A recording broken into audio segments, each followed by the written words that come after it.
Hey all, just wanted to make this video to share some fun deck archetypes that you normally wouldn't play for competitive reasons or anything like that, but definitely are fun on the kitchen table once in a while. Generally, when I open up packs and get a lot of junk rares, I just collect the bulk rares and try to make a funny deck off of them and see, what interesting deck ideas I can come up with. And sometimes, the best part is you can actually make competitive decks off of the junk rares once in a while. As time goes on, some of these cards that I mentioned will definitely go up and down in price due to the popularity of Modern and Commander, so just keep that in mind. But as we go through these lists, it's no particular order, but I generally like decks that either really mess up the format or offer a very unique win victory. So like stuff like winning with poison, life loss, mill, those are all good and fun. But I particularly enjoy winning with politics and forcing your opponents against each other. Annoying decks sometimes are fun, like Turbo Fog, although your opponents might not like it. So without further ado, I'm just gonna go through the top 5 deck ideas and deck archetypes that I enjoy playing.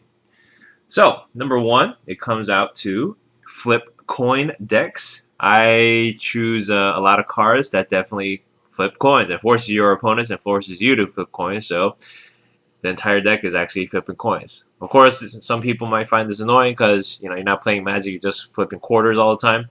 But cards like Fiery Gambit are great, especially when you get all 3 in your favor. Carplucent Minotaur is awesome because it has a cumulative upkeep of flipping coins, which is incredibly funny, and it does get really annoying after a while.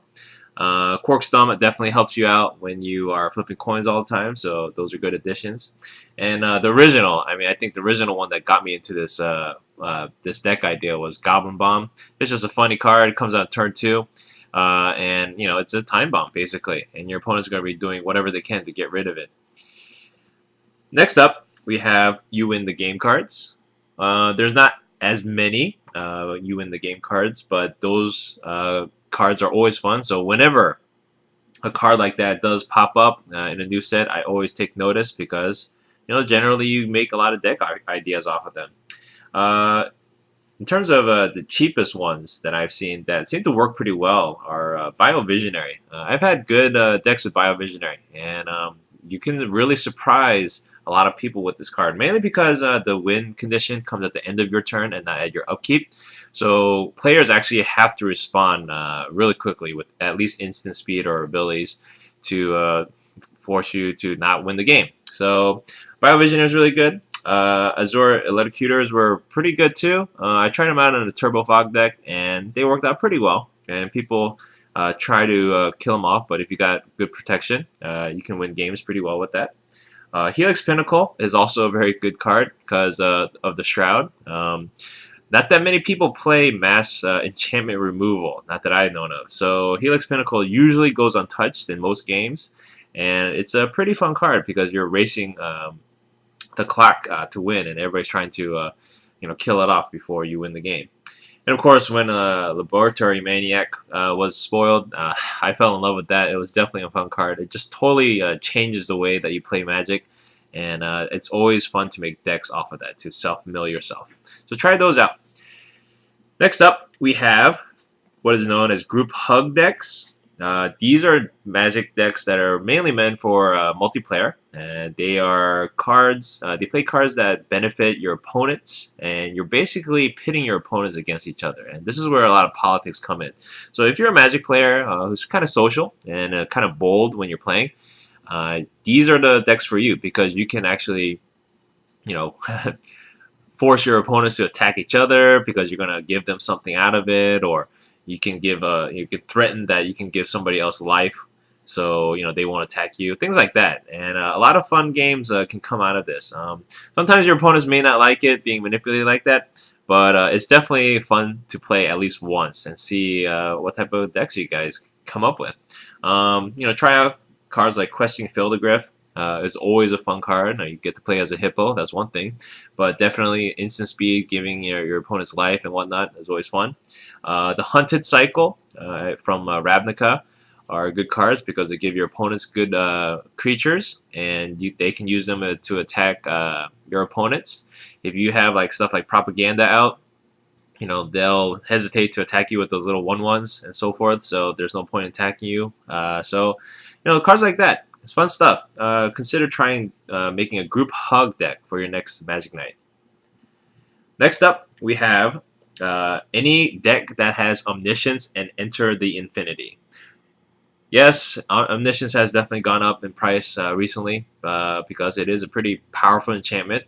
But Omniscience is probably one of my favorite cards, period. Ever since I've been playing Magic since 4th edition, I always look for those big, powerful cards, and Omniscience was like the B card that just reached out to my inner Timmy, and I knew I had to make a deck off of that. Of course, and then Enter the Infinity came out. That was even more ridiculous because they were basically bread and butter. You wanted them to go together. You wanted to draw your entire deck, and you wanted to play everything for free. That's like what every little kid wanted to do ever since they started playing Magic. So I've had a lot of different variations with the Omniscience Enter the Infinity shell. Be sure you can using cards like High Tide and even I think it's Mana Vault to get your Omniscience out as quickly as possible and play your Enter the Infinity, and then basically you can play any single card that you ever wanted to play in Magic for free. And so if you have a combo that you wanted to get off, there you go. You can just play that off. This is really open-ended. It's just a shell or a skeleton deck that you guys can use because that's how it is. So try it out. If you ever had those bulk rares again that you never play because they're too expensive in casting costs, try it out. It's really fun. Then we have donate decks. These are known as donate decks because coming off of the card called donate, giving your opponent's cards that you typically don't want to use. Fun cards like Bronze Bombshell, even Sorrow's Path, the old card Sorrow's Path. Those are fun cards that you can give away, and forcing your opponent to basically, suffer the consequences. They made cards like Jinxed Idol, for example, just so that they, combos with stuff like this. So, yeah, donate decks are pretty annoying because people generally do not have self-sacrificing cards to play with, so they're forced to just basically they're stuck with them all the time for the entire game, and just watch your opponents suffer by themselves, and you can just say, why are you hitting yourself? Why are you hitting yourself? And things like that.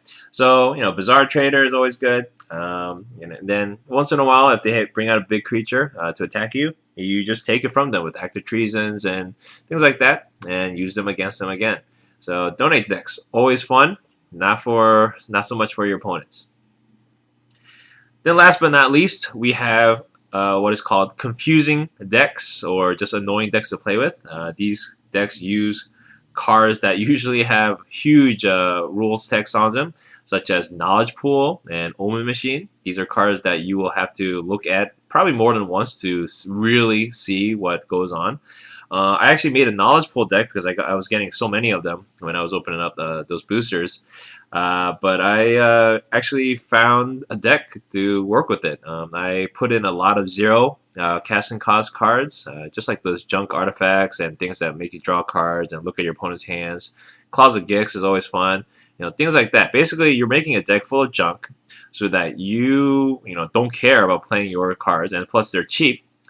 They're 0, so you're basically stealing your opponent's decks. In a sense, you are stealing and playing your opponent's deck when you have Knowledge Pool out. Be sure to put in a Treasure Mage to find Knowledge Pool and Omen Machine, and definitely the world's your oyster. You can put in anything else in your deck.